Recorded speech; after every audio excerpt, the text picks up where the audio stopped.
Hello and welcome to our national town hall. Well, we're going to talk to you today about voting and during this COVID-19 pandemic. And we have a really distinguished panel here today that I'm happy to moderate.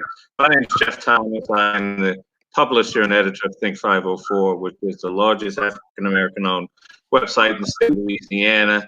And I'm also a partner with WBOK Radio, which is the oldest African-American owned radio station in the state of Louisiana. But today is not about me, it's about our distinguished panel, who I'm going to introduce to you today. First, we have a candidate for comptroller in Milwaukee. Her name's Aycha Sawa. She's going to be with us early on during our presentation. She has to leave because, as you'll find out later, some of the results from their election, their recent election, is going to be coming in today, so she's going to have to go to attend to that. But also with us today is Scott Ploof, who is the CEO and publisher of Big Easy Magazine. And Big Easy Magazine, there's Scott there up in the upper right-hand corner, in my upper right-hand corner. I hope everybody has the same orientation as I do. Additionally, we have Peter Robbins Brown, who is the communications director for the Power Coalition for Equity and Justice here in the city of New Orleans. And the lady most responsible for us being here today, who is a candidate for judge here in the city of New Orleans, Aylin Acikalin, who has been working here in the city of New Orleans behind the scenes, helping us. I mean, her expertise, her legal expertise, I don't know, right after Katrina, she helped us rebound, and you know, the parallels and similarities are distinct between what's going on now with this COVID crisis and what happened during Katrina. But today, again, I want to start with, I do want to say this, that, you know, all of our lives have changed recently. And whether you live in a spot like New Orleans or in a rural county in Wisconsin, we must adapt to the effects of the COVID-19 pandemic. And one of the most glaring conditions where this is stressing our community is in voting. You know, we have a presidential election in the fall, but more importantly, we have local elections, which have been impacted dramatically by this COVID. In fact, the race that Ms. Acikalin is the candidate in was, when was it? It's supposed to be this month, but now it's been pushed to June. Is that right? Can you give me those dates? That's right. It was going to be on April 4th, just a few days before Aycha's election in Wisconsin, which was April 7th. Ours was moved to June 20th. And so that, of course, affects the early voting, is going to be moved till May. But given everything that's going on and what we've seen coming down from the Supreme Court, what we've seen in Wisconsin, you know, really has, you know, perhaps we may see a further push that remains unknown whether the election will be further delayed. Again, this is the presidential primary, so it's very important, but there's also municipal elections around the state.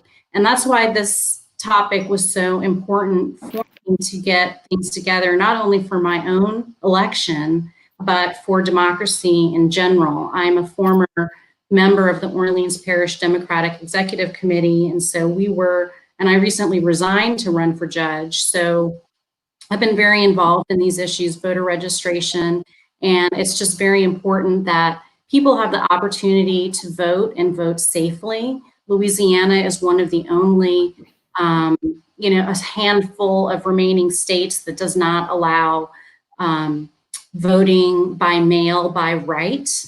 Wisconsin does allow voting by mail by right. So it's very interesting for us to contrast kind of what's going on. And that's kind of the purpose of this discussion. So because Aycha is going to be getting the results of her election very shortly, we're going to let her speak first, but I'll pipe on this later. All right, so go ahead, Aycha. Why don't you tell us what's happened in Wisconsin recently? I know that, guys, there was a Supreme Court ruling affect your recent election. Can you tell all of our listeners what happened there? Sure. So I think the Wisconsin elections is really complicated. I feel like I feel like every single day something new happened leading up to the election. In the end, well, what happened was the governor wanted to actually do an all mail-in election, and the Republicans in the legislature did not allow that. I think they barely even gavelled in and out of legislature. So that was the first thing that happened. And then I want to say and then there was the separate, there was the decision that went up to the federal courts, and that mandated that the election was still going to happen, but then people had until today to have their absentee ballots mailed in. But then I can't remember which group. There was a couple groups that had the lawsuit go all the way up to the U.S. Supreme Court, and then the U.S. Supreme Court ruled that instead of whenever the postmark was for it to be received by today, it had to be postmarked by Tuesday, April 7th, the day of the election, or dropped off to the city or wherever. And in the end, what happened was there was a lot of different debacles that happened. There's a ton of absentee ballots that never got to the people that requested them, so they were lost in the mail. Something happened. The Postal Service doesn't really have a great explanation at this point either. And then there was a bunch that got returned that didn't have postmarks on them.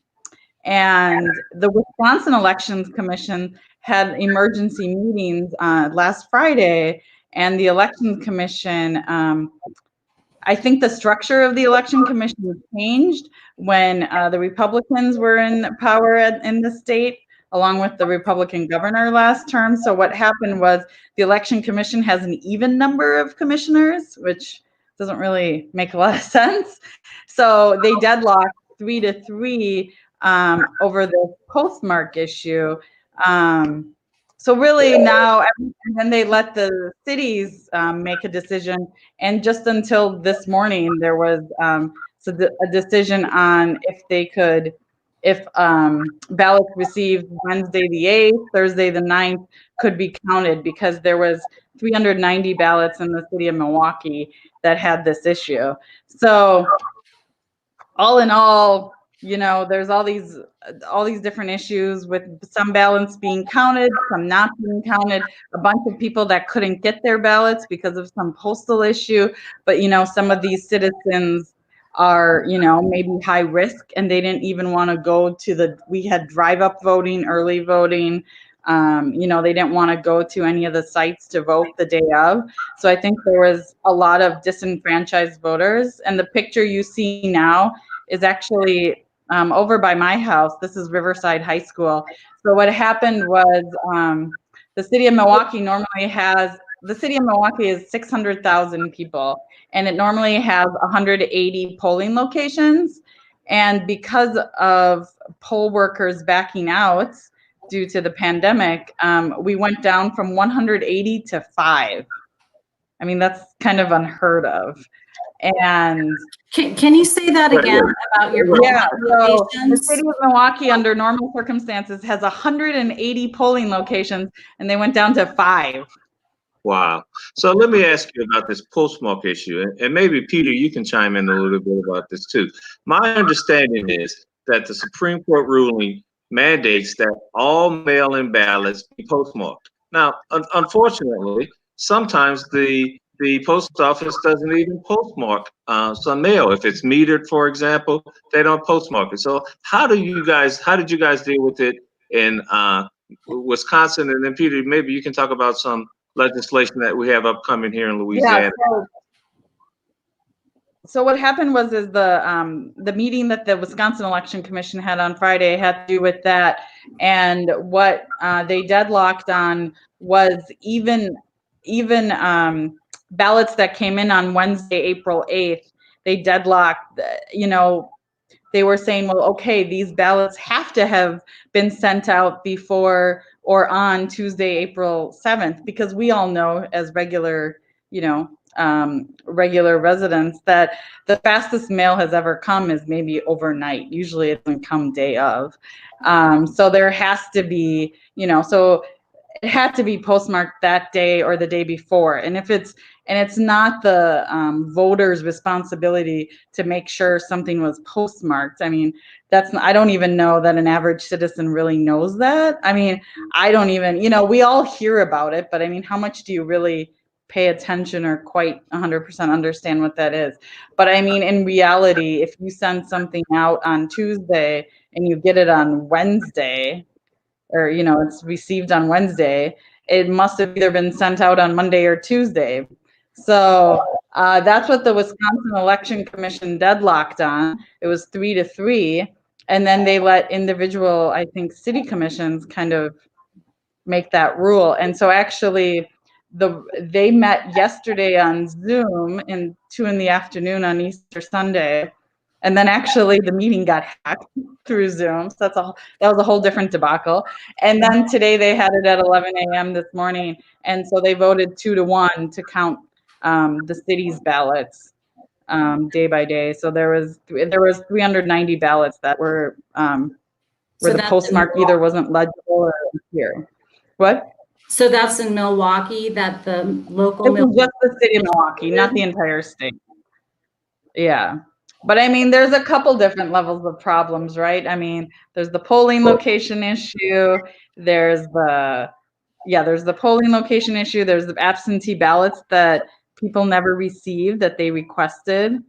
And then there was, I mean, it just seems like we had an onion. Like every day there was a different layer of problems.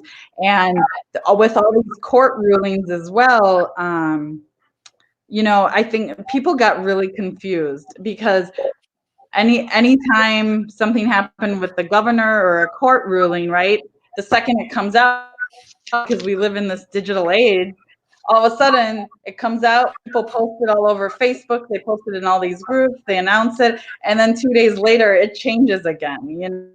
So I think that it was probably just very poorly managed. I think like an all mail-in system would have probably been the safest way to go about it. That's my personal opinion, but otherwise delaying it as well. But we definitely, Wisconsin did not do it right. Yeah. Peter, do you want to address, what Jeff was asking about the bill that's, pending in the legislature now, and does it address these kinds of issues with postmark? I mean, we don't even have vote by mail by right, at all. So that's the first step, of course. But once we get that, does the bill address postmarking issues, what local municipalities can do versus, can they do different things on the postmarking? Do we even have jurisdiction in our state to require or dispense with postmarking? And if there isn't postmarking, what other proof do we have? Are you dealing with those? And just to note, your mic is muted there. Yeah. So I was just waiting. So the first thing to note is that we actually started working on this bill back in January when, COVID was a faraway thing that we were being told, we weren't ever going to have to deal with. This was at the Power Coalition for Equity and Justice. We are a civic engagement organization and a policy advocacy organization. So we sort of spend the first half of the year working on policy, second half of the year doing voter turnout, all nonpartisan.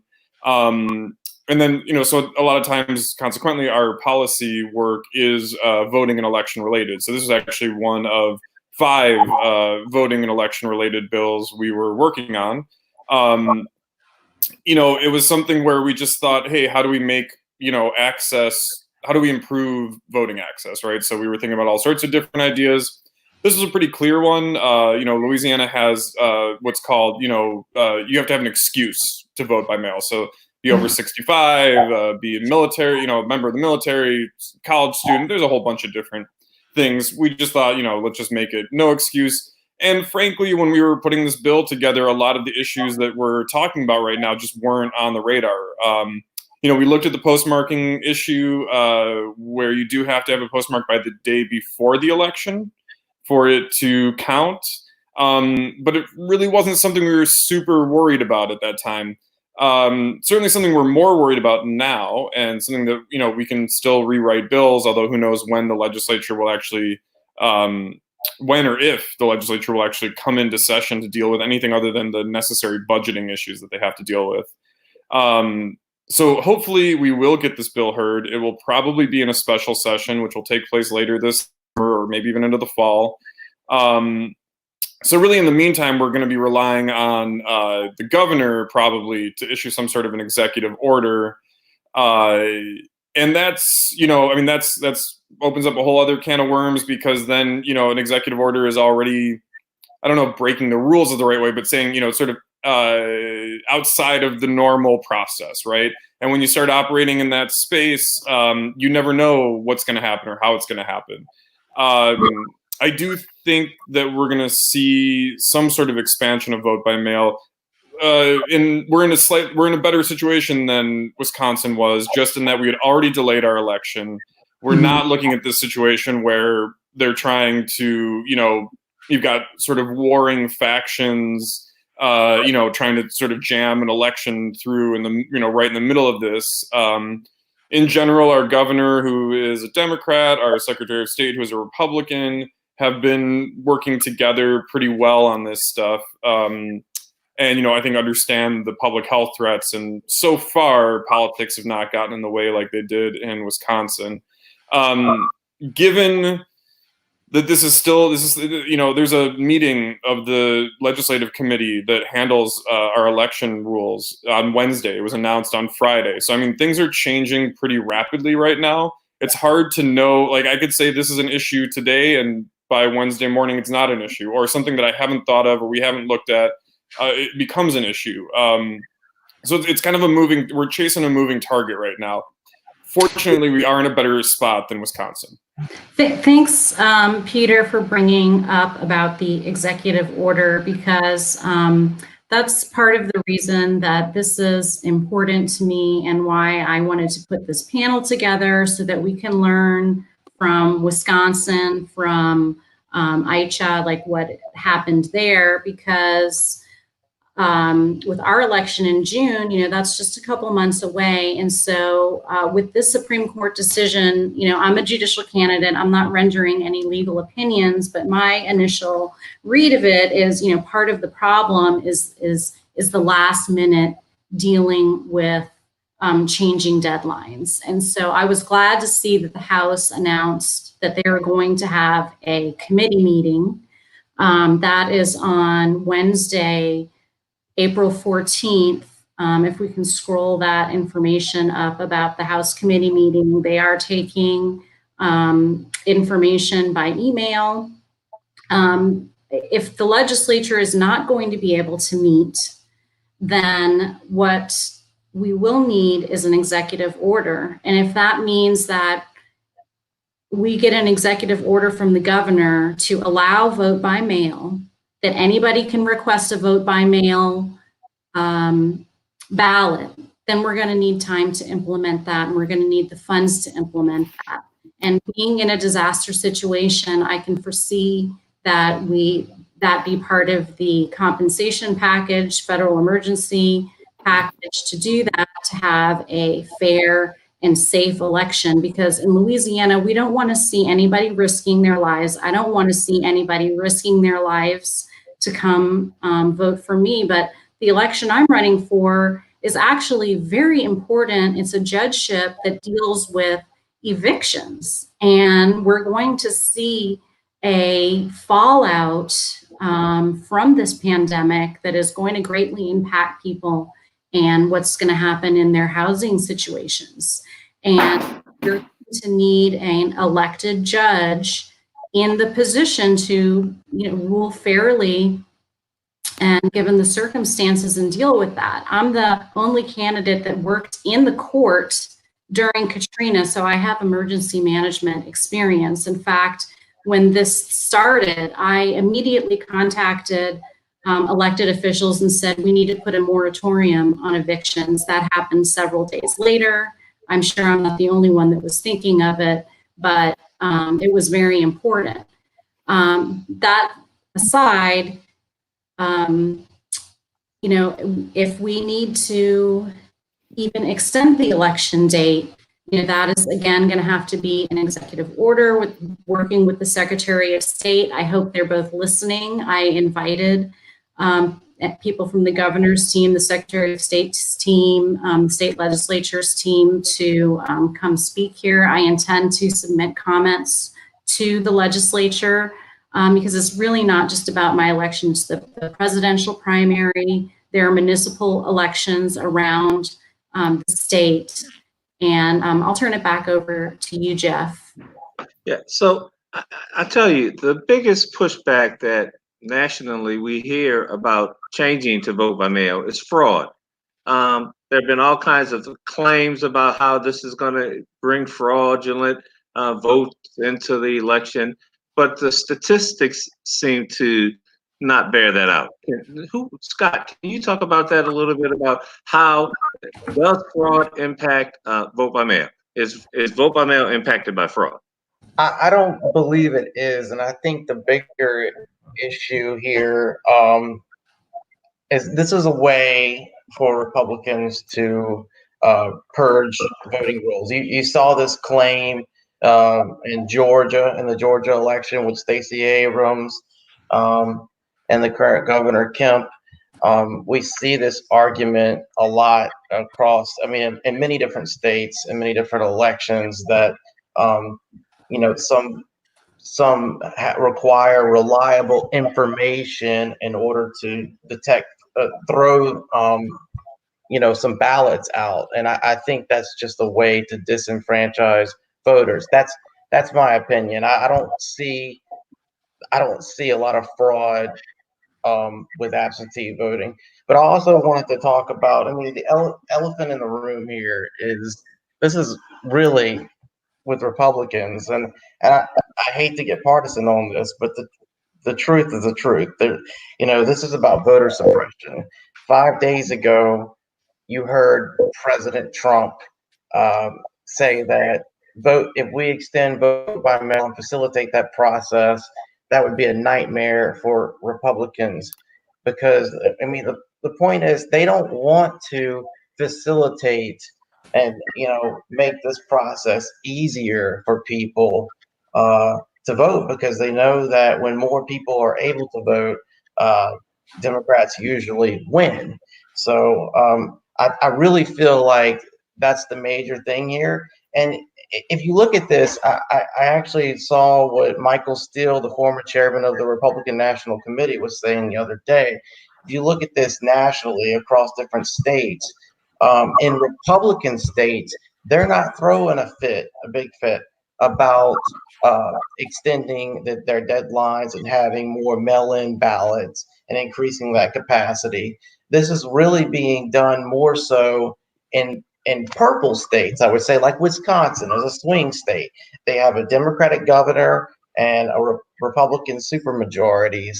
So I really think that it's politically motivated, unfortunately, and it shouldn't be. And then finally, we shouldn't be, I want to say we should not be forcing people to go to the polls in the middle of a pandemic like this. And it's sad to, look at Louisiana's demographic makeup and population. We have a large African-American voting base. We have a lot more older people, and we have a lot of people with pre-existing and underlying conditions. And so if we force these people to go to the poll and they're close to each other, then they're more likely to get infected and more likely to die. And there's not that much concern. So I feel like hopefully this bill, Peter, can have gained bipartisan support, and I think it's the right thing to do to start in the legislature. I think that I agree with you that Louisiana is getting the ball rolling a lot sooner than Wisconsin, and like Aylin said, that was one of the major issues with Wisconsin is they did this much closer to the election. We're getting the ball rolling sooner. So I hope that we could do that. But in this partisan environment, you know, I'm really cautious about that. But the other thing I wanted to say was I lost my train of thought, so I'll come back to that. I'll jump in right there, We'll come back Scott, to you. because one of the things that you meant, you're talking about partisan issues, but Aycha, for example, she's running, non-party affiliated. A judicial seat is really, not very, is supposed to be apolitical. I am a registered Democrat, and there's all Democrats in the race. But, I just think it's important that we're in a pandemic. Whatever the House decides to do in the future for Louisiana to allow vote by mail, we need to do it now for this election, for the presidential primary. And because we don't want people risking their lives to go vote, but people have risked their lives over generations since the founding of this country so that we can vote. Right. So we just need to do everything that we can, regardless of cost. And there ought to be part of the pandemic funding to vote by mail. If that means moving the election, again, I think that would be, we may have to do that in order to let them roll it out in time to be able to get, even in the Supreme Court decision, I have it right here, I've been reading it, but to allow people to request the ballot, get it back, mail delays, there are the issues of what's going to happen with the post office, things like that. There's going to be delays in the mail. We may have to move the election date again. I don't necessarily want to do that, but if it has to be done for safety reasons, then that's what we're going to have to do. And we're hoping that the governor and the Secretary of State and our elected officials will really put people's safety first and allow voting by mail. Jeff? Yeah, so I have a kind of a twofold question here. So Scott mentioned that this fraud thing is really just a smokescreen for voter purging. I'd like Aycha, since I know she's got to get going pretty soon, to talk about whether or not there was in fact any fraud in their vote by mail system. And then we're going to come back to you, Aylin. And I want to ask you if there's a correlation between disasters and purging voters from the rolls. And you can talk about your experience in Katrina and this COVID situation. So Aycha, I know you got to get going soon. Can you talk to us about what happened there? Was fraud rampant like we hear is going to happen? I mean, obviously we don't know. I guess I can't really speak to the fact if fraud happened. Because that would be really hard to prove anyway. As by my profession, I'm an auditor and accountant, so fraud is kind of my thing. But but I don't know how you would even prove that fraud happened. Now in Wisconsin, we also I can't remember the exact year, but we have a strict photo ID law too. So when you register or request an absentee ballot, you have to upload a photo of your photo ID. So, generally the people voting they would be the people that requested the ballots, since you have to upload your own ID. Now, there is also a provision that you cannot upload your ID if you're permanently incapacitated or something like that. And for a while, our county clerk and the Dane County, the Madison, they said that you could do it that way, but then they reversed their memo on that too. So I don't know. I don't think really there was, because you have to really have the photo ID even to request the absentee ballot. And that takes a little bit of, you have to take the picture of the ID and upload it. So it takes a little bit more work. So, my guess is there probably wasn't, but I don't really know for sure. So I'm just curious, there are about 14 states that require ID. You actually have to show ID Yeah. Is Wisconsin one of those states? When you show up at the poll, do you have to have an ID in order to vote? Is that a Yeah, in requirement? Wisconsin, yes. Yeah. Most states don't even require voter ID. Most people, especially if they're down in the deep south, you're This is the required to Republicans. use the poll tax. Yeah, but A lot of blue states That's don't right. require it. Yeah, well, Exactly. and we used to be more of a blue state, actually. Yeah. And we became a swing state later on. But no, that was the Republicans. I mean, the other reason, I mean, and not to get too political, but the other reason that our election really also happened was because we have a big state Supreme Court election. And right now, the state Supreme Court is 5-2 conservative, and they really want to retain their seats. And the woman running against the conservative man has a really good chance of winning. And I guess if they can suppress, I think that if they can suppress the Milwaukee vote, there's a good chance then her name's Jill Karofsky that she wouldn't win. I mean, that's the thing is if the Milwaukee area is suppressed, then, the statewide type election, there would be a massive, differential. But I don't know. I mean, I guess we'll see in 20 minutes. So. Yeah. Wow. That's exciting. And thank you for being here with us. Yeah. You're waiting. Hopefully it'll take your mind off the nervous. Yeah. I'm sorry I'm not as eloquent in talking about the election. It's just it's so hard with, when you're the candidate going through all of this and you're like, I want the election to happen. I don't want it to happen. I want people to be safe. It's such a weird issue. I mean, I agree. It would be so nice if we could just have all mail-in voting, which is what our governor originally wanted for this. But like I said before, the Republicans blocked it. But I think that the good news is that people and groups and communities, everybody was getting out the word to request an absentee ballot.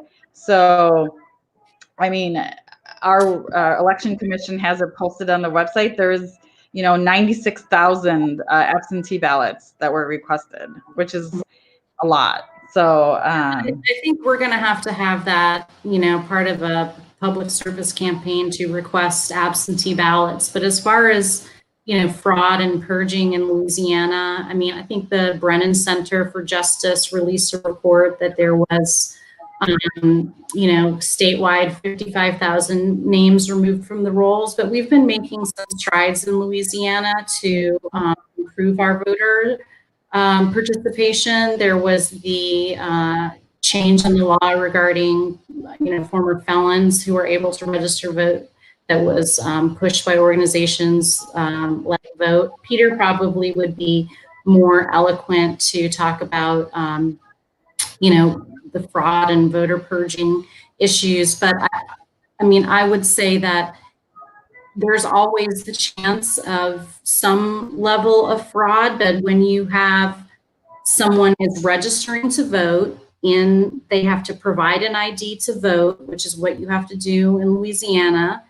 And then if we put in place a measure where, like in Wisconsin, that you have to upload your photo to get your absentee ballot, then and it's going to your home where you're registered, what more can you do? You can't have an election commissioner stand over somebody's back and make sure that they check the ballot box. I mean, even, you could have somebody go in with a fake ID if they want to do that so badly. And people point to North Carolina, for example. I've seen even Democrats who say, oh, well, look what happened in North Carolina.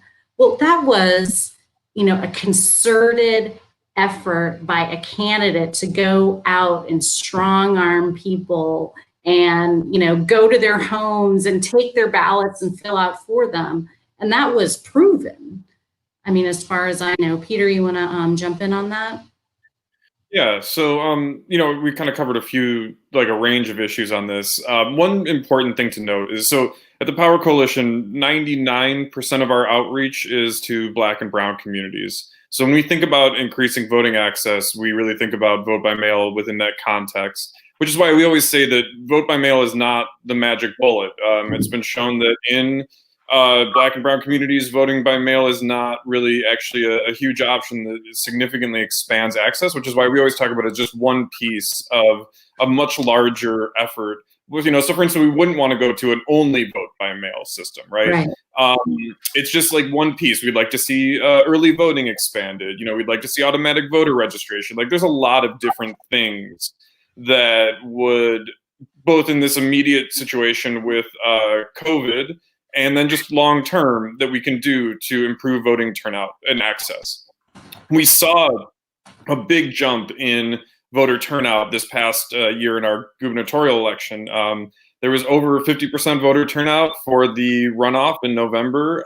That was the highest percentage in quite a while for a non-presidential election in Louisiana. Saw the highest voter turnout percentages among Black and brown voters that we've seen since the David Duke or anti-David Duke election back in the 90s. So we're moving in a very good direction, although, you know, there's always more to do. On the fraud front, you know, there are millions of votes cast every year, at least hundreds of thousands of them, if not millions, on, you know, bigger election years that are cast by mail.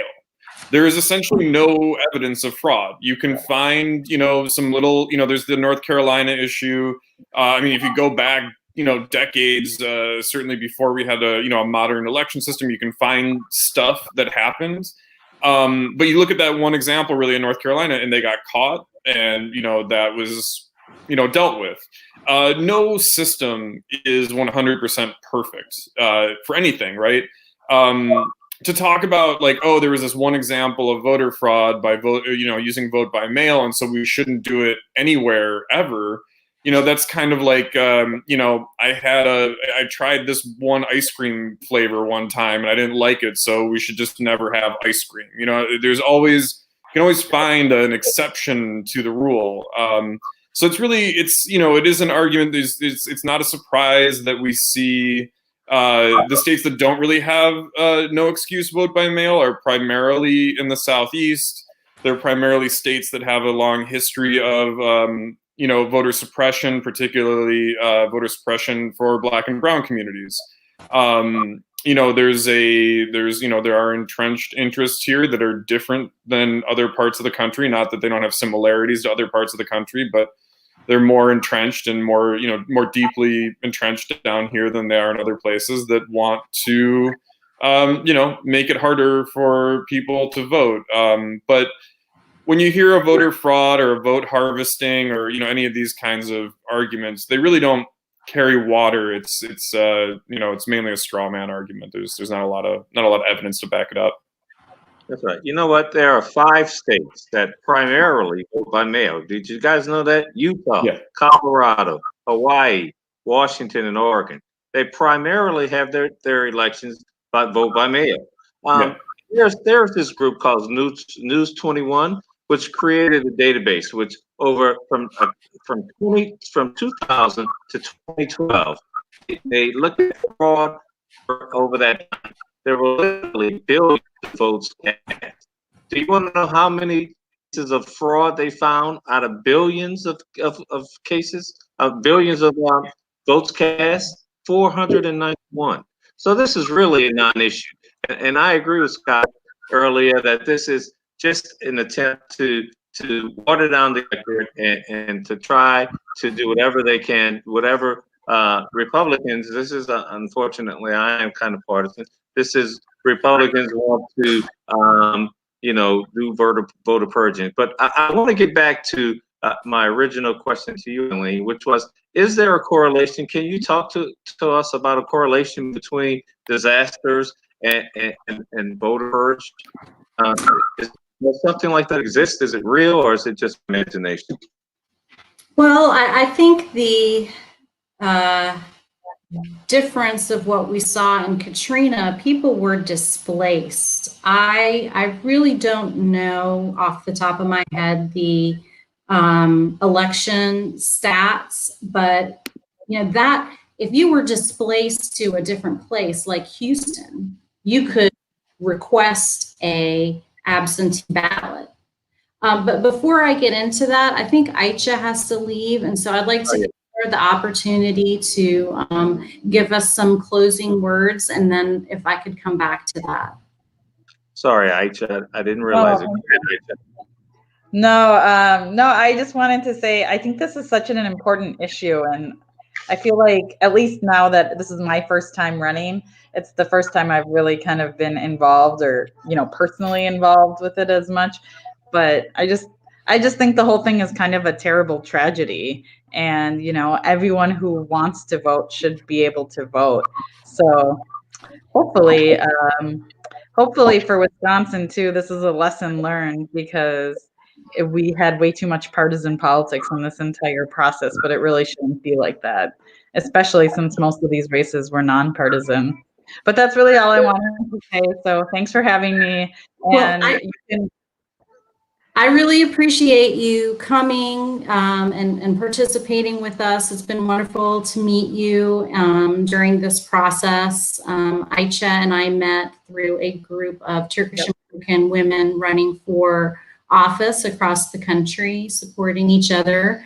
I'm a former Emerge alumni, and so it's important for me that women get elected across the country. And we wish you the best in your election. We're going to be looking for your results, and whatever happens, you ran a great race, and good luck to you and your family. Yeah, thank you. And I guess we'll probably still be on national headlines for a long time, because I'm sure there's going to be a ton of lawsuits after today. So I'm sure. Yeah. Well, have a great evening, everybody. Thanks for joining. We We'll appreciate continue it. the discussion. Bye. Okay, guys, I guess that leaves us Louisiana folks here. So let's focus then on Louisiana. How do we get people to the polls? What's going to happen?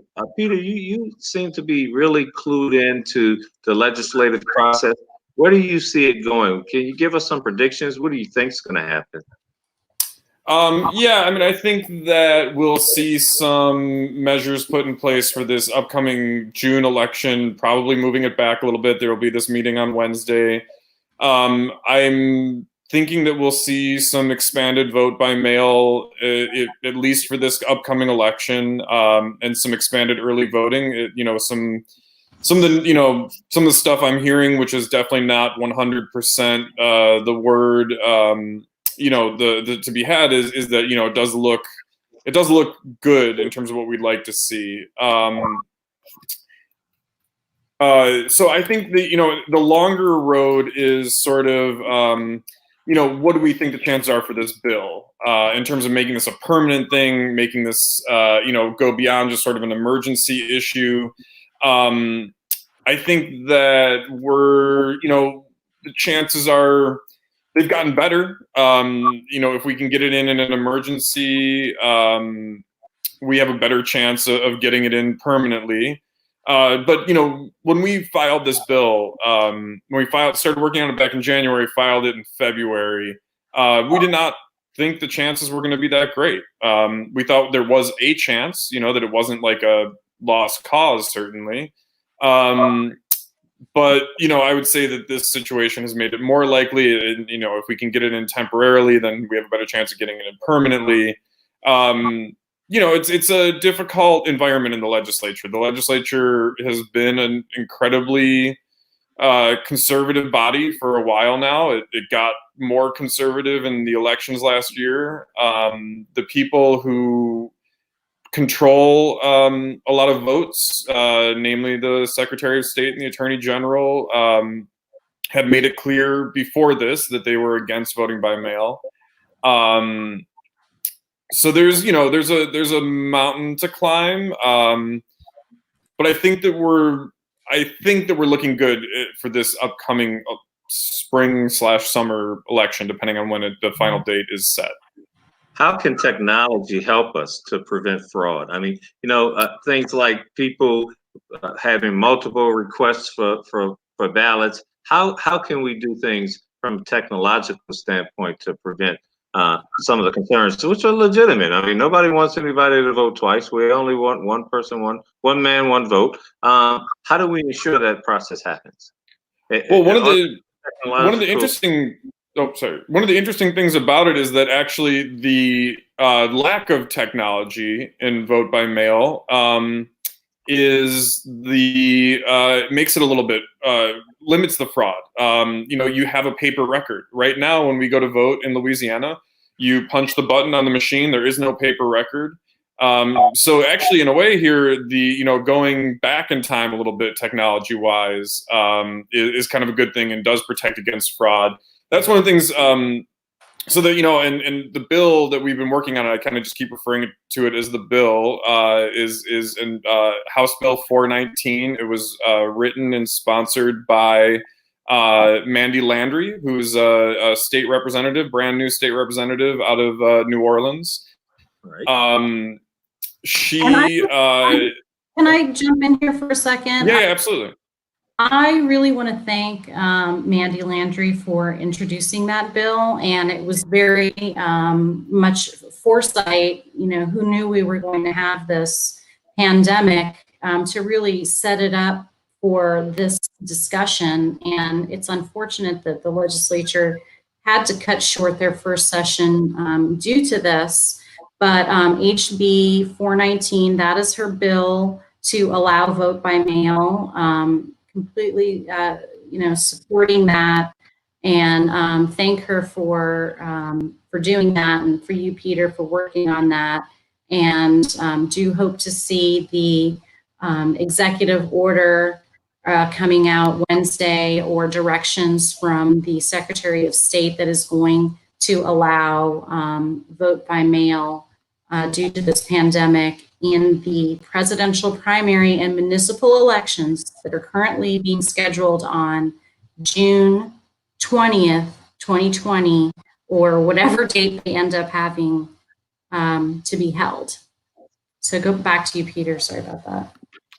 Oh, yeah, no, it's so, yeah, initially when we had started to talk to the Secretary of State, like I said, he was not in favor of this. As the virus, as the pandemic became more of an issue, opened that up more. And now I think, like I said, I think that we're going to see, I think we'll see something. And what he said was, even if we did pass the bill, there's no way to get it done in time for the primary election. But now that, that was with a different timeline, when the election was, supposed to be April 4th. Now there's some more time, and we're hoping that with that extra time, they'll be able to get something in place for this primary, and hopefully for when we get to November and then the runoff in December. We'd like to see it in place, obviously, permanently. But, I don't think that this pandemic is going to disappear, unfortunately, anytime soon. I think that these issues are going to be, hopefully, again, much less than they are now. Not, stay-at-home orders and all that, but we're going to be dealing with this, for months to come. And so it's going to be really important that we deal with this, not just for the upcoming election, but for November and December at the very least. Yeah, and I think this June election will be a great test case to see how it goes, to see how, what the cost is going to be, and the whole process. So I think it's going to be a really good thing. There is a petition online. It's votebymaillouisiana.com. That if you want to support vote by mail, that's really to support the bill in the legislature. But the more people that sign it, the sooner, from across the state. If we can scroll that link, www.votebymaillouisiana.com. That's being run by a coalition, and it's also listed in the comments if you want to click on that, and so that you can have the right, for any reason, to request an absentee ballot and vote by mail instead of having to go to a polling place. Then sign that petition so that you can vote safely from the comfort of your own home. So, Scott, what can the average guy do who thinks, a woman, man or woman, who thinks we should be able to vote by mail. What can people do to get involved? Is there something you can advise people to do? Well, yeah, I mean, one thing is to call your representatives, especially, Republican representatives, because I think that it'll be more difficult to convince them, especially maybe with some of the provisions that I've seen in this bill. I think some of the things that I saw in this bill might raise some concerns with the register of voters not having to notify the parish board of commissioners, election supervisors, when there's a potential fraud. Um, I'm not, Peter probably can speak to that more, but if we really want broad bipartisan support, that might be an area where we might have to compromise. But I also think that Peter makes a good point that um, all mail-in option is probably not going to be the most efficient. It's a good goal, but Politico reported several days ago that it could lead to a lot of a nightmare with litigation, collection verification, and all that stuff. But also another point that Peter made, and I think that would help win broad support in the legislature and help get this passed, is if we have diversify our options and have a wide range of options, like expanding early voting. Because if you have early voting over a longer time period, then that helps get people to the polls in a safer manner, because you wouldn't have people going to the polls all at one time. So it will spread that out.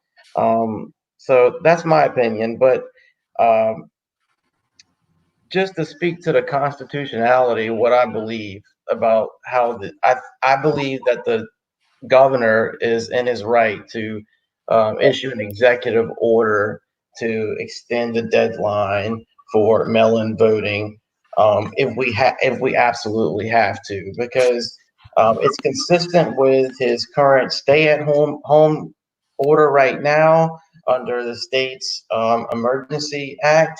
I believe that we first and foremost we have to protect the people from this pandemic. We're under a public health emergency right now. So I think that it speaks to a larger issue that if we do force people to go to the polls and we don't have these other provisions to facilitate the ease of voting, like mail-in votes, and then we're going to end up causing societal harm at large. And what that does is it not only harms, it threatens the liberties of other people by affecting their public health. But again, I'd love Peter to address. I'd like to hear what you have to say about some of this, especially this provision in the bill that the register of voters doesn't have to notify. I'm interested in learning more about that when there's potential fraud. Yeah, there's a lot of times when we put bills together, especially initially, it's there's a bit of a rush. We're trying to just kind of get something in. Sometimes it operates as a bit of a placeholder. There are a few provisions in House Bill 419 that we're working on, or we were working on and getting slightly rewritten when the legislature came to a screeching halt. That's one of the ones we're looking at. There's one that we talked about before this call where it was sort of talking about how many absentee ballots would be printed, like per parish. There was a lot of stuff that just frankly, came up when we were, so last year in the gubernatorial runoff, there were 11,825 absentee ballots cast, right? So when we were thinking about this, we were thinking like, oh my God, at the most, we're going to be looking at, even if you expand this on a presidential election year, maybe 25,000 statewide, right?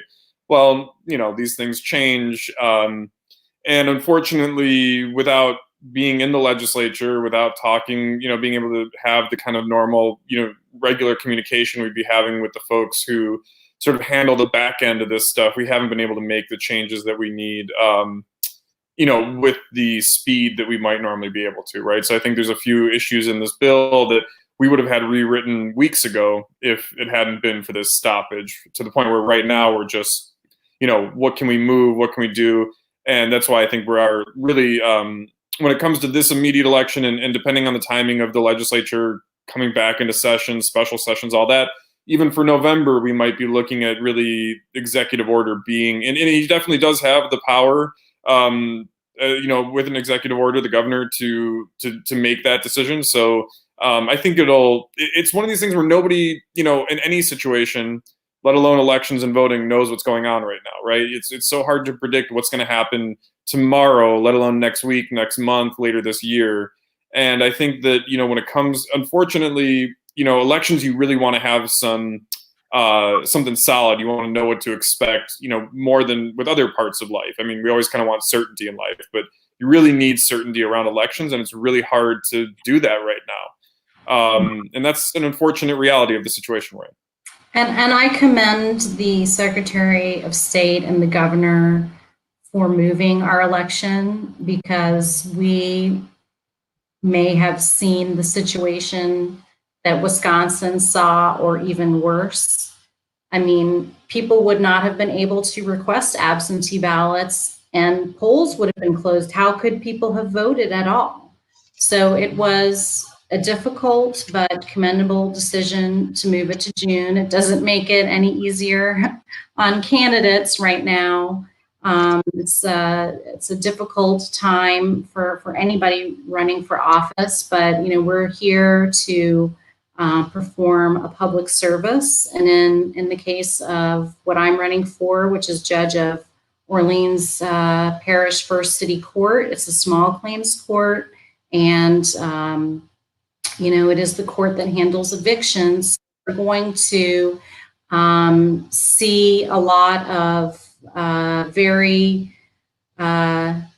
difficult decisions coming down the pike after and during this pandemic as it continues, and it's unknown. So if we see that the election might have to be further moved, it's just important that it be done in an orderly fashion, that people have the knowledge that they can get an absentee ballot if, in fact, that's what the governor and the Secretary of State order, and that there are the resources to get it out in time, and that people know how to get the absentee ballots back, and they have the proper postmarks, so that we don't see what happened in Wisconsin happen here, because we don't need our presidential primary and local elections tied up with a lot of lawsuits when it can be avoided, and we can learn from what Wisconsin unfortunately went through. Oh, I think you're muted, Jeff. There you go. I think you need to unmute yourself. I tell you, my big mouth. You couldn't hear through the mute even. So we're going to be joined, I think, momentarily by State Representative Matt Willard, who has a relevant bill about voter purging during this process. He's going to join us in just a minute.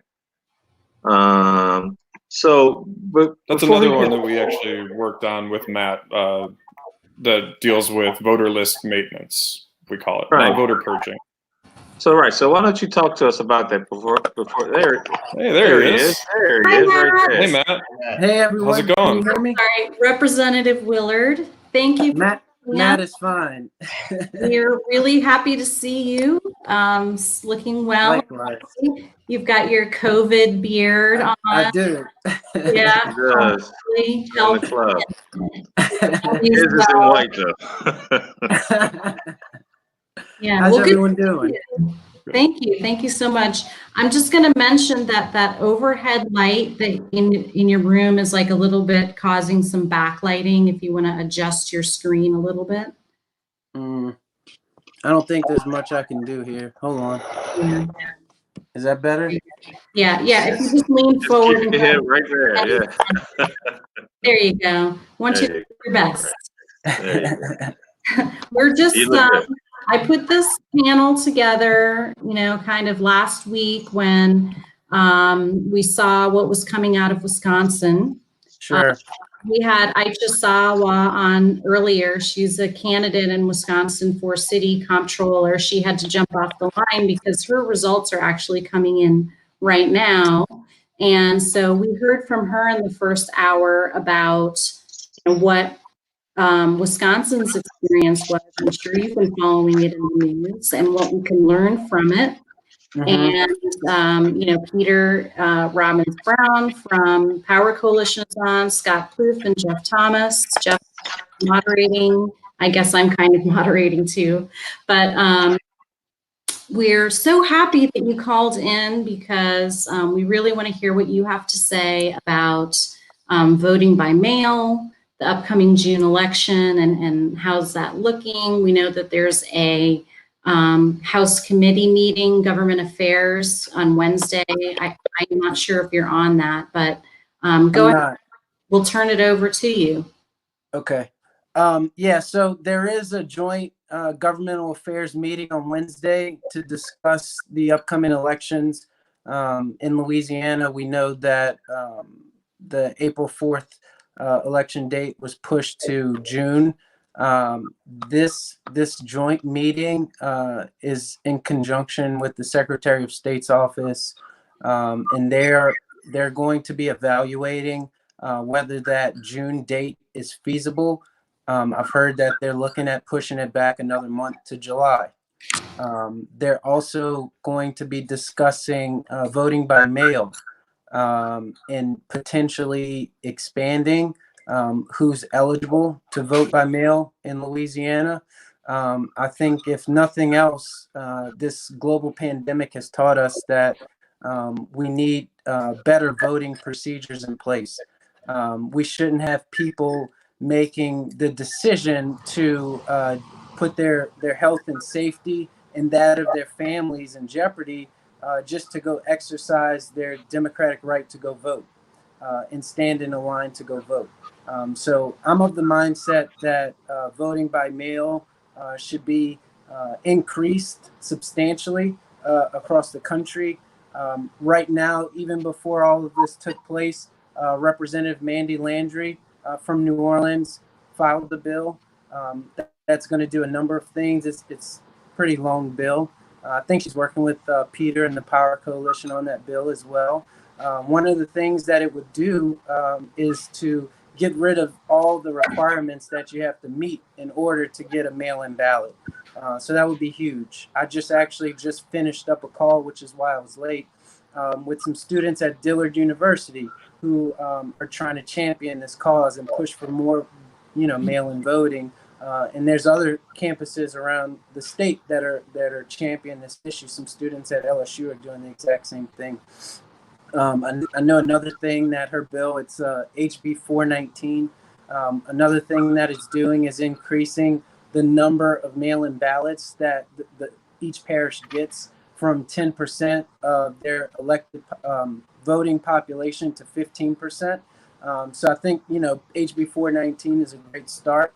I think certainly right now it's timely, and we need more procedures like that in place in order to protect the general public.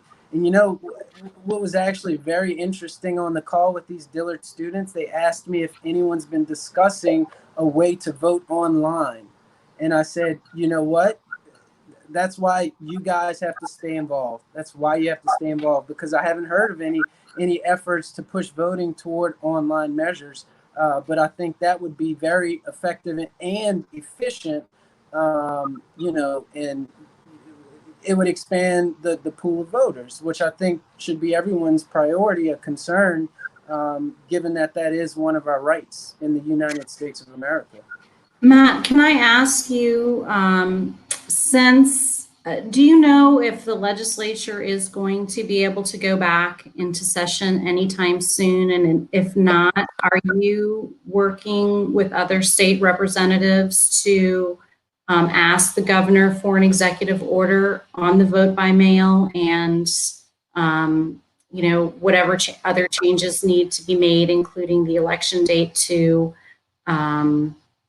ensure that the vote by mail can be adequately implemented? To my knowledge, there has not been a concentrated effort from the legislature to push for mail-in voting as a request to the governor. But I know that him and his staff are aware of it, as well as the bill. As far as when we'll go back, it looks like we're trying to get everything ready to go back on May 4th. I still think that's optimistic. We're seeing more spread throughout the rest of the state. So then, the focus is not only in Orleans and in Jefferson, it's more on the statewide front. So whether that'll actually happen or not, I don't know. I can say that we have to adjourn by June 1st. So even if we go back on May 4th, that gives us less than a month to deal with the volume of bills that have been filed this session. So I know a lot of representatives are pulling bills, are not moving bills in committee, just because there's no way for us to deal with all those bills only in a month's worth of time. So this is very unprecedented. There's 50 or so of us who this was our first session, and beside coming up to speed on the legislative process, committee meetings, committee procedures, floor procedures, now we've had to, kind of transition into this work at home legislative role where, I'm just trying to make sure I'm of most service to my constituents and my friends and disseminate whatever information I can. We had a death in the legislature last week. Yes.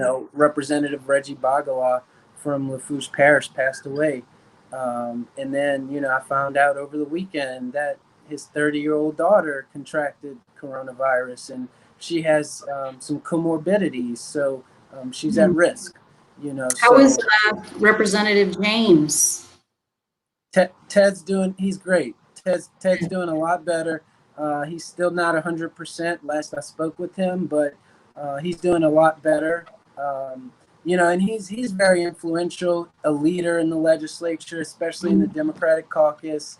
And I think his situation, his story, made a lot of people understand and realize how serious of a situation we are in, how dire it is right now.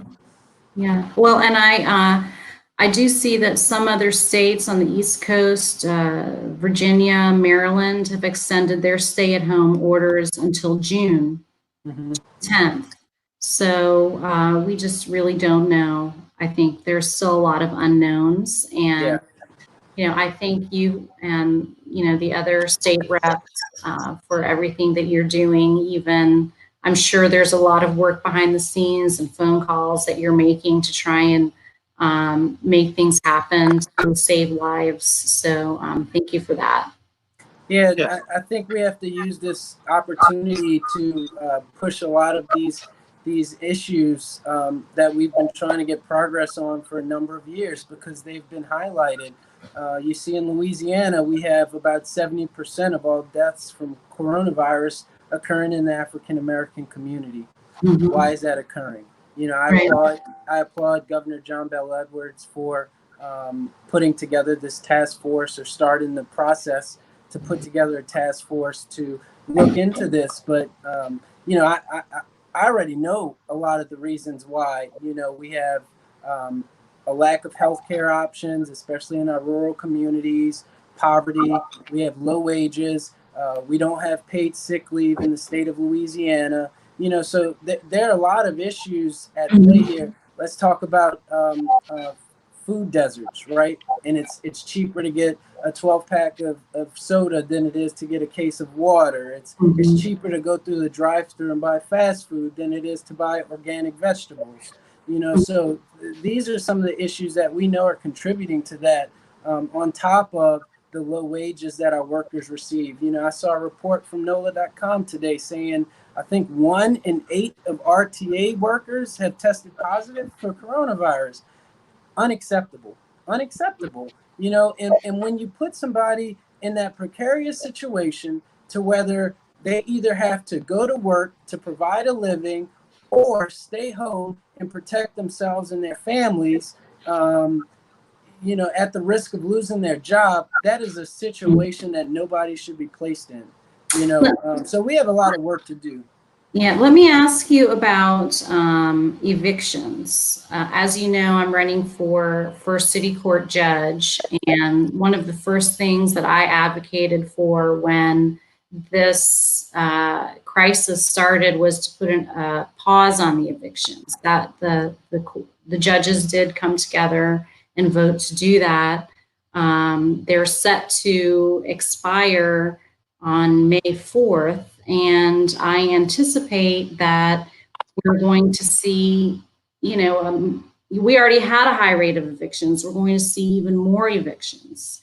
Have you or any of your colleagues, especially in Orleans Parish, started talking about any changes, any new bills that you might be able to introduce to address what is going to be inevitable, a eviction crisis? So I know Rep. Landry again has a bill that is working to increase the rights of tenants. And I know one of the things of that bill would be to extend the period of notice to where a landlord has to let a tenant know that they will be evicted. So that bill was already filed and in process. The deadline to submit new legislation has passed, Right. so we can't introduce any bills. We can still introduce resolutions as long as we go back into session, of course. But I think it was the right call. Rent in New Orleans is very high, and when you have tens of thousands of people losing their jobs, they literally don't have a way to make ends meet. And it's a tough situation, it really is. As a state representative, I not only represent the tenants who are renting, but I also represent the landlords who, to some degree, have become dependent on that income. But so it is a tough situation, but you can't. I'm 100% with the decision to put the moratorium on evictions, and actually during the early coronavirus calls that we were having with the city and with GOSEP for the governor's office, I was calling for that. I think I was actually the first one to call for a moratorium on evictions and utility shutoffs. And, I continued pushing it, and my colleagues pushed it until it became an actual reality, because we can't just put people out on the streets because they can't pay bills or make ends meet right now, when really not many people are generating an income. And there are delays in federal aid. Yeah, and the federal aid, people still haven't received that $1,200 check, which has been talked about for more than a month now, and even the packages going to the business owners, and the unemployment situation, the way it's set up in Louisiana. If you're what is classified as a gig economy worker, you don't get protection. You don't get unemployment. So to date, they still aren't receiving any benefits besides, little funds for grants that have been set up by a variety of organizations. And I thank all of them for doing that. But with the birth of new technology, we had a lot of people who became dependent on money from Uber and Lyft and Uber Eats and Instacart, and their revenues have fallen significantly. And if I could just jump in really quickly, a lot of the issues that Representative Willard brought up this morning, the Power Coalition, in conjunction with about 25 other advocacy organizations, local, statewide, even regionally, Southern Poverty Law Center, Vote, Voice of the Experienced. I mean, we have you can go to the website, which I've just put the link in there. And we sent it out, and it's a 17-page document of policy demands and ideas that we sent out to media across the state, across the region, to every state lawmaker, the governor, secretary of state, everybody, that lays out a lot of the issues that Matt brought up, or that Representative Willard brought up, particularly around housing. Well, yes, okay. I think the two things that we have found through these nonprofit and advocacy organizations who do work with impacted communities is that the most immediate fears are around housing and around the virus spreading in incarceration facilities.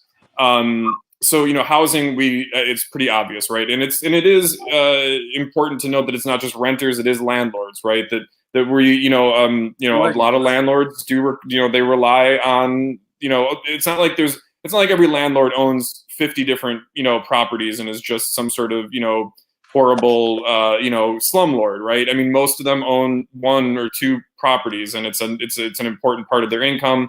So we have to address that. Important thing to also note, and I know we're getting a little bit away from voting in elections, but just that, we could get this virus under control in sort of the general population. And if we don't do something about people who are incarcerated, most of whom are, cycling in and out, it's not like they're there for 15 years, an overwhelming majority of people who are incarcerated are there for short periods of time, that we're creating an incubator for this virus. And if we don't do everything we can to get people out, particularly people who are older, medically vulnerable, especially, people who really shouldn't be in the first place. Like if you can't afford to pay bail, I would argue that you should never really be in jail for that.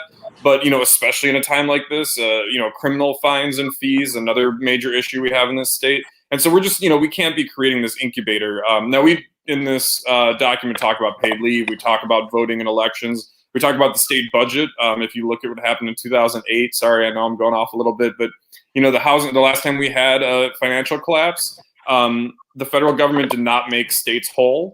And we saw almost every state in the country, and especially in Louisiana, go through these austerity measures where they stripped funding for mental health, for higher education, for all these things that we need. And we never recovered from that. And that's why you saw so many of the gains go to the people at the top. We did not address the issues of the people who really needed the help.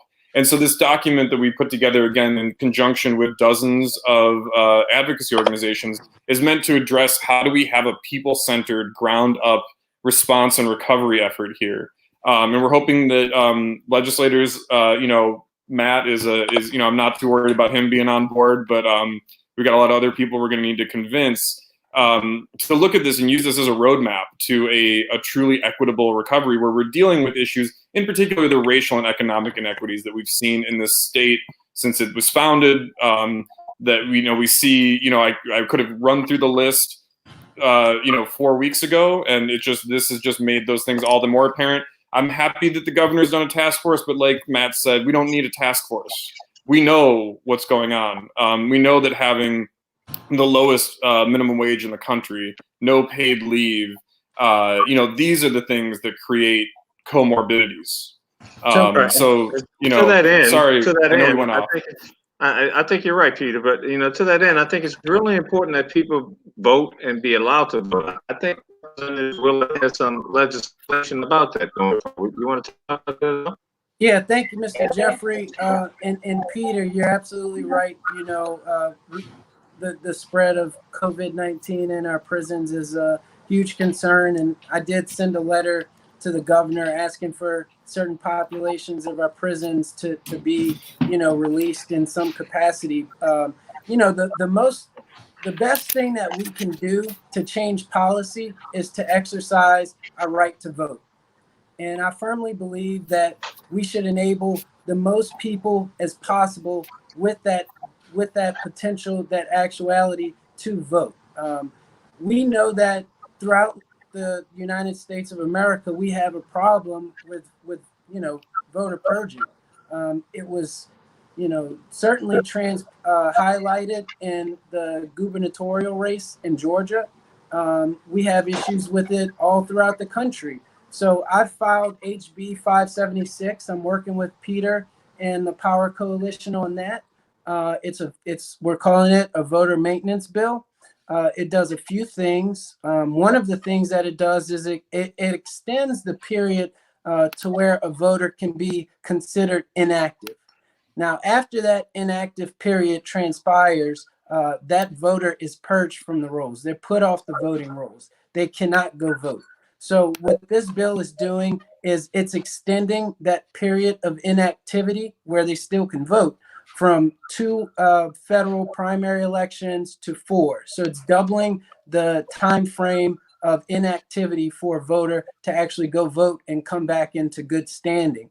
Another thing that it does is it changes the language to where a registrar of voters, right now it says shall remove someone from the voting files. It changes that language to may. So now it's at the discretion of the registrar of voters. It also requires that that registrar send a final letter once a voter is purged from their files to the last address on record for that voter, letting them know that they have been purged and that they have to take certain action in order to be eligible to vote again. Another thing that it does is it extends the time frame to right before an election to where a registrar of voters can actually purge their files from 90 days to 120 days. So now within 120 days of a primary election, you can't purge anyone from your voter files. So I think altogether, this bill would be better for society overall. It would enable more people to go vote. When we talk about college students who go off for anywhere from 4 to 7 years for an education, they may not vote because, maybe they're not eligible to vote in by mail. Maybe they just become not as engaged as they were. And so when they come back, they can't vote. So, and we know that the younger generation, they tend to vote in lower numbers. So I believe that extending that period of inactivity is going to help our overall numbers. And I think it's a success when we have more people voting as opposed to fewer people voting. That's a great point. And then the city council actually establishes polling locations. And so based on the number of people voting in each district, you might have polling places moved or closed. So that happens, quite frequently. When I was legislative director in the city council, there were, several polling places that were closed or moved while I was there. I think the recommendation comes from the court, the criminal court clerk who is in charge of local elections. He'll make a recommendation to the council on changing or closing a polling place. And coming back to the point that you brought up, Jeff, after Katrina, we saw a lot of people move away. Our population has slowly been dwindling. So as our population dwindles, those polling places do close. So we have over time lost polling places or they've changed where people are used to voting. So that affects the way that people vote too. And let me interject this one point, which I think is really critical.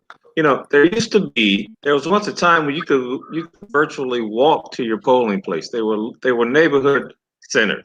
Now we've got these isolated, multiple huge voting centers. We need to return to those neighborhood polling places, in my estimation. I wish we can get some legislation. I think that's an act. Actually, we don't even need legislation. I think the Secretary of State can make that move. I think we just need to put some pressure on him to make that happen. Actually, I would love to see that. Parish, in Orleans Parish, that is decided by the clerk of court and city council in conjunction. Is that right? Well, then we should certainly, as a group here, and everybody who's listening to us, it's just my opinion that we need neighborhood voting. We talked like Representative talked about, the more people who vote, the better. I mean, as he talked about, us making this the best possible place to live.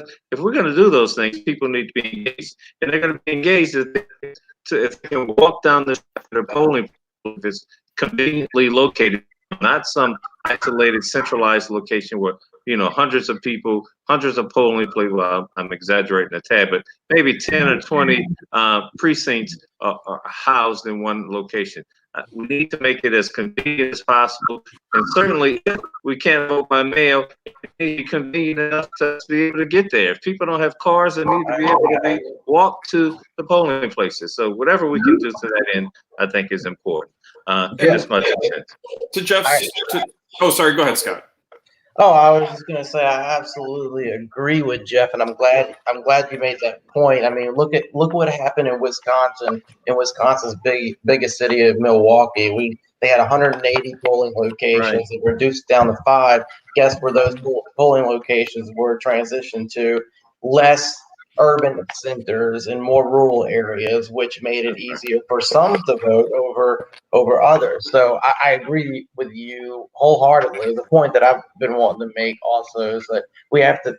The idea should be to facilitate the ease of voting and have more voter participation in a safe way, considering the pandemic that we have. And I was just gonna, Eileen's running for municipal judge right now, and I was really curious about how this whole pandemic and the situation that's unfolding is going to affect municipal elections. We're talking about the presidential preference primary a lot, but I'm interested to hear what her take on how it's going to affect municipal elections. Well, that date's been pushed back too, Scott, and they're talking about extending that for another month. That's part of what's being considered during that joint meeting on Wednesday. Right. Aylin can talk about how it's affecting her from a campaigning perspective, because honestly, I'm not too far out from my campaign. If I had to put it on hold for 2 months, 3 months, whatever, I don't know what I would have done. I can't imagine what it's like. Yeah, well, thanks for bringing that up, Scott. It is my first and foremost concern is the safety of our community, and reading my Facebook feed and Twitter feed every day and seeing people in our community die is just breaking my heart. Before even the stay-at-home order was issued, I suspended my campaign activities. One of the main things that we do is go visit senior centers. And, I had been campaigning all throughout Mardi Gras, so there was no way that I was going to go into a senior center and possibly expose somebody who had a high risk. And this was before we even really knew what was going on. So I, had an internal meeting and immediately suspended all of our events. That was probably March 11th or 12th. We just kind of stood by and, saw things unfold. I used my platform as a candidate, as hopefully someone might be paying attention to advocate for a moratorium on evictions. I do a lot of work in California. And so California was ahead of the curve, let's say, and issuing a lot of these stay-at-home orders and their judicial council handling things. So I shared that information on my social media platform with elected officials so that they would have that information to make informed decisions. I'm sorry to interrupt there, Aylin. I forgot to tell everybody that Representative Willard had to jump off at 4:30. So if we can let you go. Thank you for joining us and bringing us all of that great information. Anything you want to say before you go? No, I mean, please just keep doing what you're doing. Put out as much information for the people as possible. Be as altruistic as you can during this time, and just help us keep fighting a good fight. There's a lot of things that we should learn coming out of this pandemic, and hopefully we can use it to get some traction on some policy points. So I want to thank all of you for everything that you're doing, and if you need me for anything, please don't hesitate to let me know. Thanks. Thank you. Thank you. Representative Nat Willard, freshman legislator from Gentilly. Thanks for joining us. Thank you, Mr. Jeffrey. Bye. And I've had an emergency come up. Unfortunately, I just got an email that I have to jump off as well. I'm so sorry. I was intending to be here all the way to 5, but this looks like something that I can't avoid dealing with right now. Okay. So I just want to thank you so much for having me, and I'm sorry I wasn't able to stay all the way through, but it was a pleasure being on. I really appreciate it. Thank you for all of your work. Thank you for participating, and we'll be in touch whatever we can do to support the efforts, and just stay in touch, keep us informed. Obviously, I want to know what's going on with moving the election date. Appreciate you. Okay, thank you so much. Peter. All right, Peter, bye. thanks for joining us. You did a great job. Absolutely. So, Down to three. down to three, yeah. So I'll just continue briefly and talk about how this affects, the local election, from a candidate's perspective. Yes. We ceased activities, going out and implemented a isolation because I had been exposed to so many people and it was unknown, what my exposure was.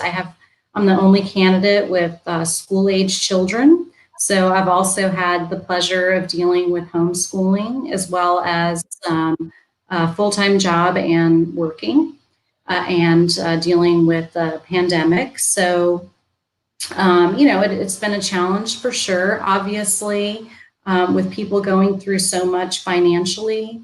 The committee, the Friends of Aylin committee, has really, taken a back seat on any kind of fundraising activities because it's just not appropriate at this time when people are, struggling for their livelihood and pay their rent and utilities. So just managing with what we have and trying to be creative, ultimately, doing things like this because, my advisors, some of them said, well, if vote by mail may not help your election, if you extend the election date, it may not help you.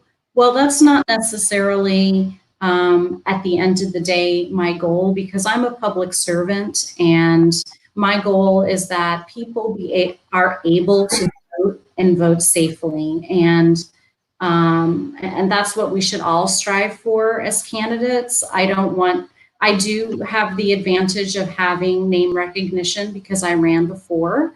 Hopefully people will look at my role in the community and what I've tried to do in the past and my history, my knowledge, my experience. For example, I was a law clerk during Katrina in civil district court.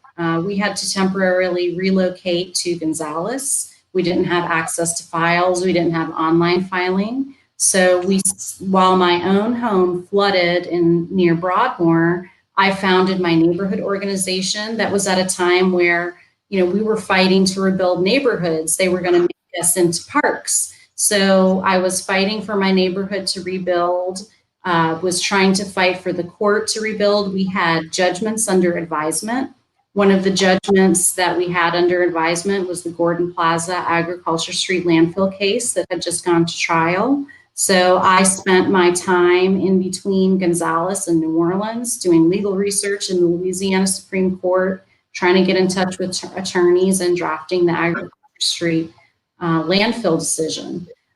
So those are just some of the things that I've done in my legal career, both from an administrative justice aspect and legal aspect and community advocacy. I also formed Friends of Brechtel Park. I grew up on the West Bank and I wanted to make sure that Brechtel Park got adequate funding after Katrina to replace many of the trees that were damaged in the lagoon there.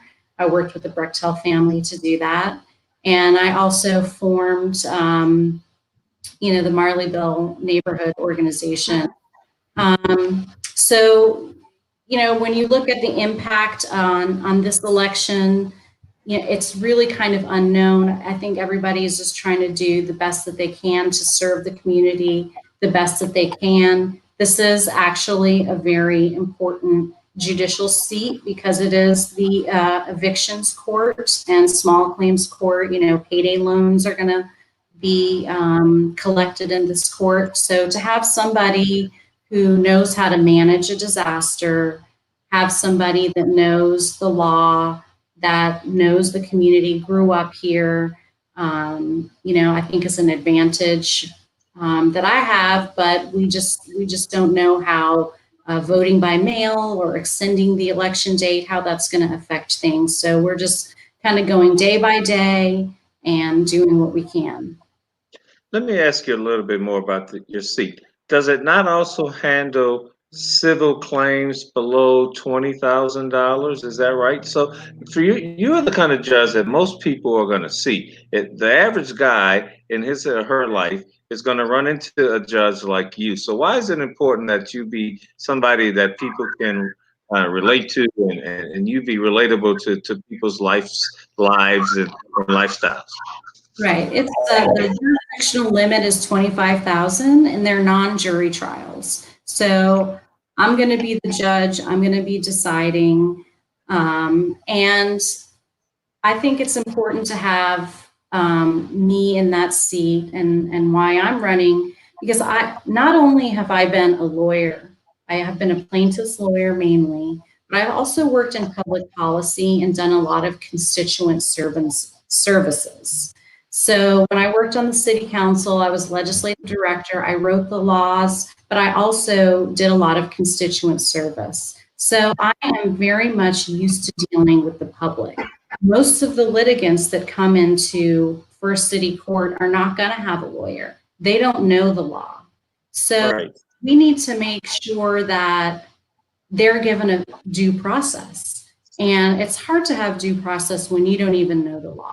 So one of the things that I want to do is make sure that the help desk is fully staffed, has enough of the forms and resources. You know, I have relationships with people at Southeast Legal Services, other attorneys that I can call on to represent people pro bono.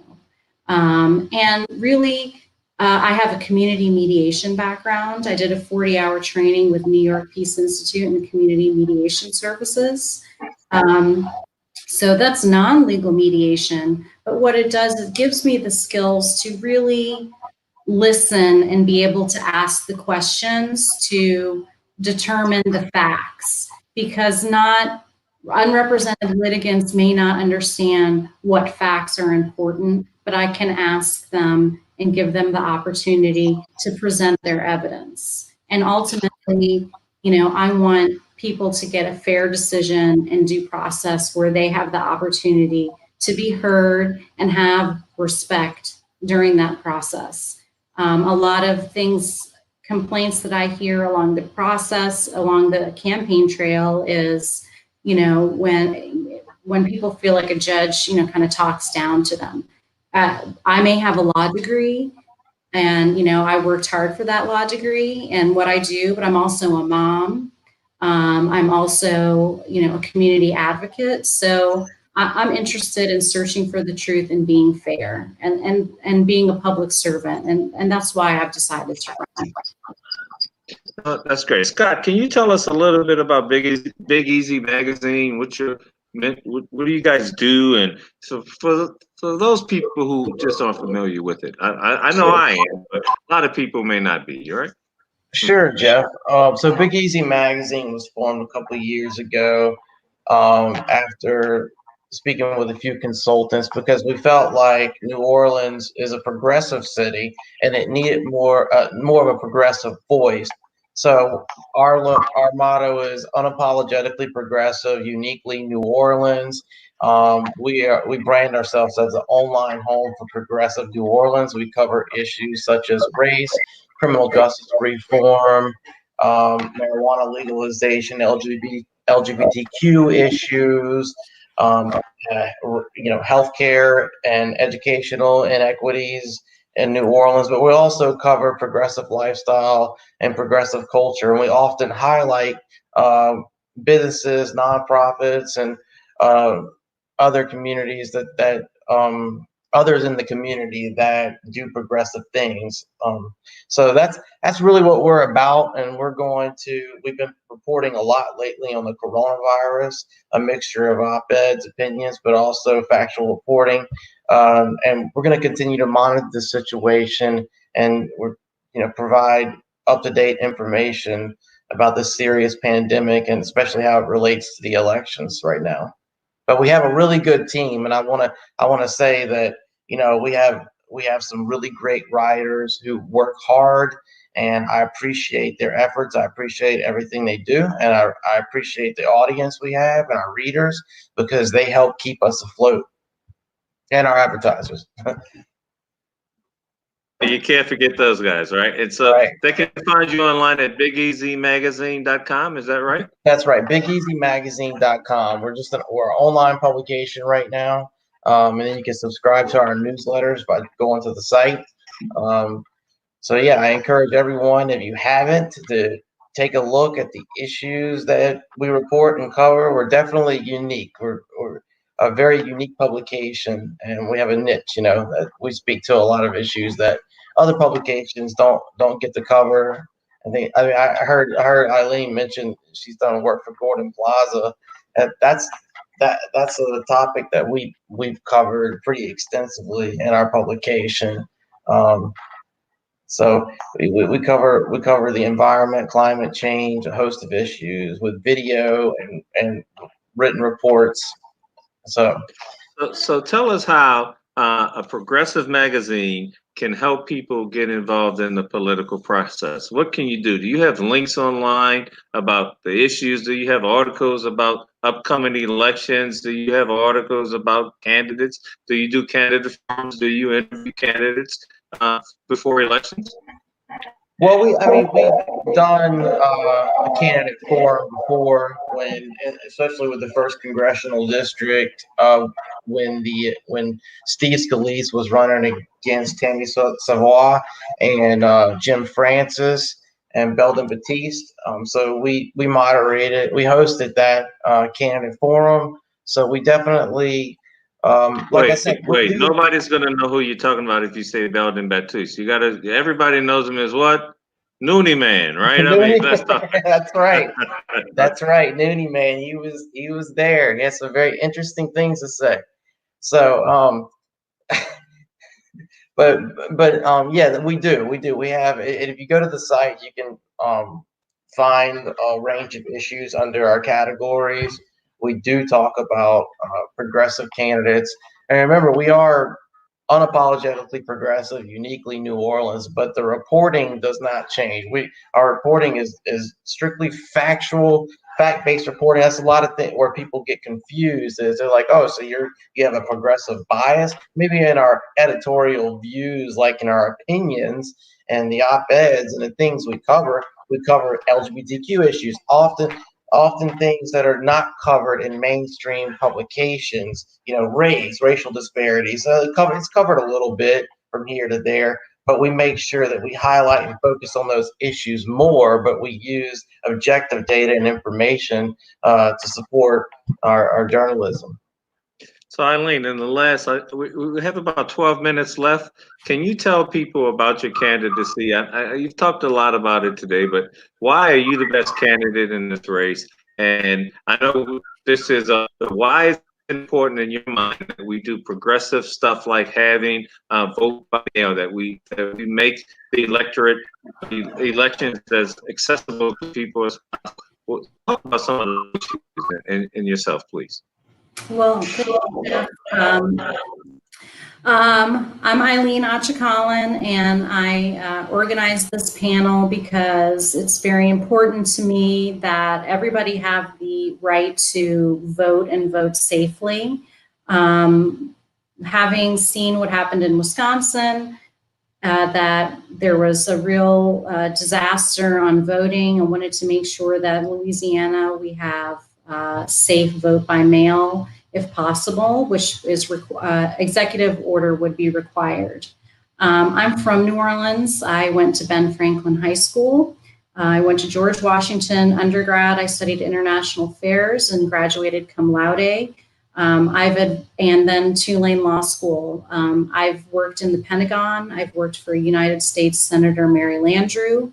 I've worked for Judge Ramsey in the Civil District Court for during and after Katrina, City Council of New Orleans, and now I have my own law practice where I represent individuals, small businesses on things like family law, victims of domestic violence, victims of housing discrimination, and also land use, zoning, and permitting issues. So I have a very broad experience legislatively, policy, and that puts me in a very unique position to be a judge to very much understand the issues in our community.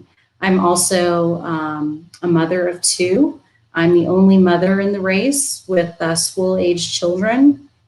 And so I really understand, the struggle that people have on a daily basis, trying to make ends meet, trying to just get through the day, pay their rent. And also, I would hear cases fairly, independently. I'm not part of a political organization. It's just me running. I'm not, an extremely wealthy person. I ran before for city council in 2017 because I believed it was the right thing to do, that we needed a progressive voice in District A. I did a lot of work on the city council to improve environmental regulations.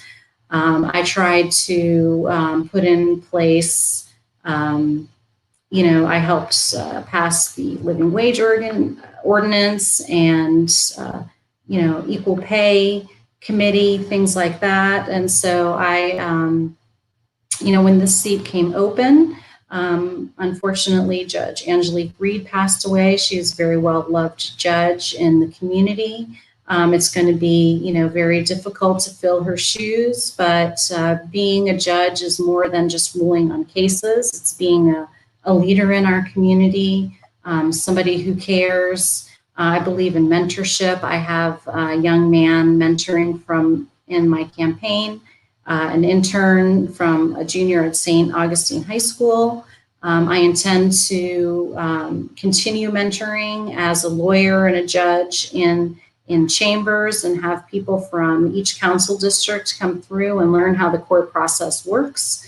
I want people's experience when they come into court, and First City Court is going to be the first time people often are going to be before the court, and I want them to have a good experience where, whether they win or lose, that they have dignity of due process, that they felt that they were heard and respected, and that they have the resources that they need to adequately represent themselves or go through the process and have access to legal aid if they qualify. So can you talk a little bit about the relationship between the clerk of small claims court, who is Austin Badon, and the judges? How do you guys work together?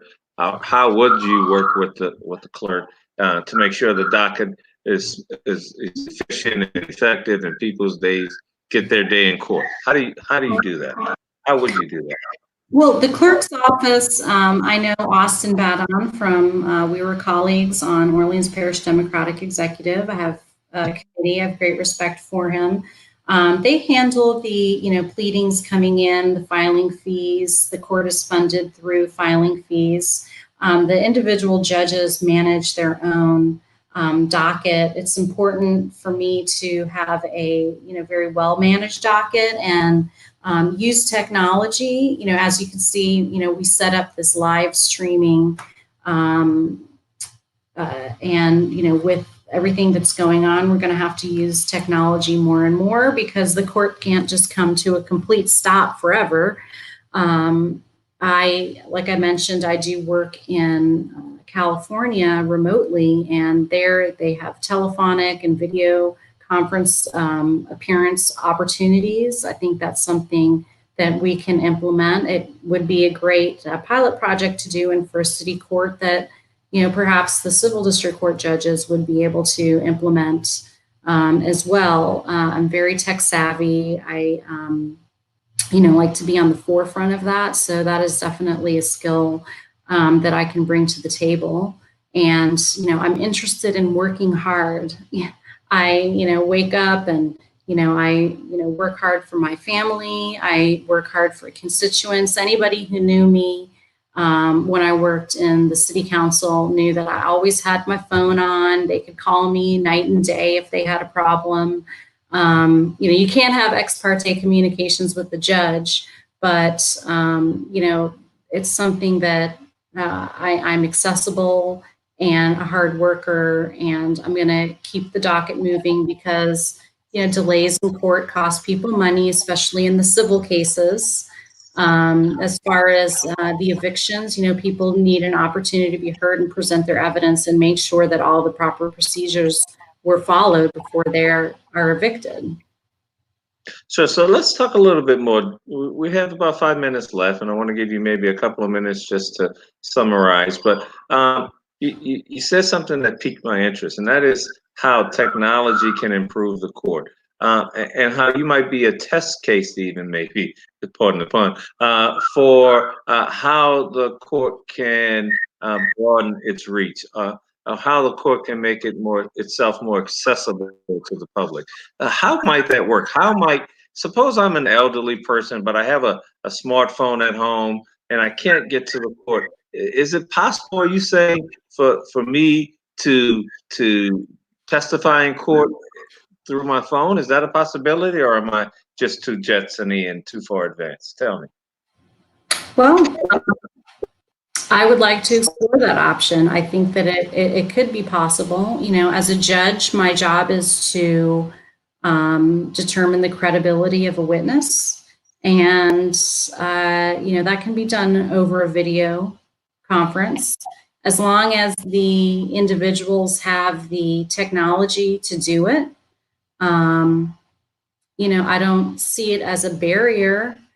You know, in a civil case, like in the small claims case, you know, costs and fees can increase when you have lawyers waiting around to have their case heard, traveling back and forth. That's all time that gets billed.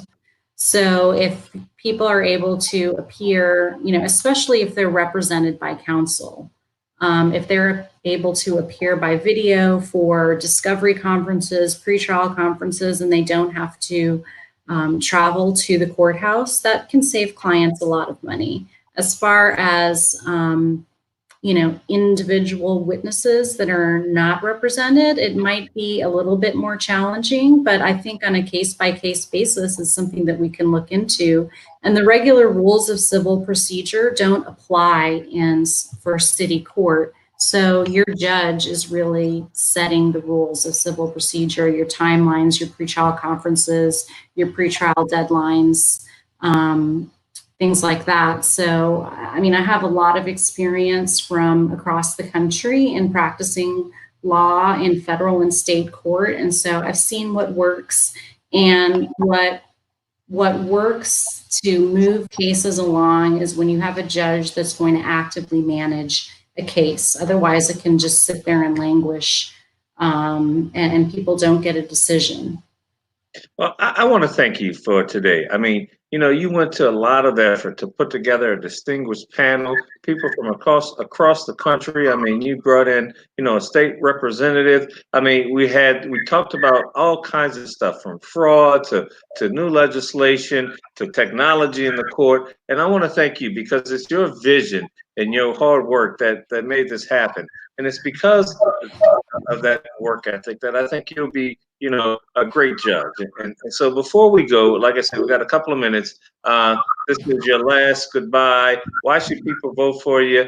And what can we look forward to from Well, again, I'm Aylin Acikalin. I'm running for First City Court Judge. I'd like you to vote for me. Right now, the election is on June 20th, because I am the most experienced and knowledgeable and have disaster management experience that I can apply as your First City Court Judge. I have the compassion and the caring of our community. And so I would like for you to vote for me when the election comes in 2020 for First City Court Judge. Thank you, Jeff. Thank you, Scott. And thank you for our other panelists for appearing. Aycha Sawa, Milwaukee Comptroller candidate, and Representative Matthew Willard, and Peter from the Justice Coalition. Power Coalition for Justice and Equity. I really appreciate everyone being here and coming together at the last minute. This is a really important issue. I hope that everyone will pay attention to the Government Affairs Committee meeting that's happening at 11 a.m. At the state legislature on Wednesday, and also sign the petition for the Louisiana vote by mail, so that when the election does happen, that you can vote safely from the comfort of your own home in this election. And hopefully your vote will be for me, Aylin Acikalin, for First City Court Judge. Well, thank you everybody for joining us today, and thank our panelists, and thank you, Aylin Acikalin. And you guys have a great week. Everybody stay home and stay safe. Yep. Stay safe. Scott. Stay home. Take care. Bye, guys. Bye-bye.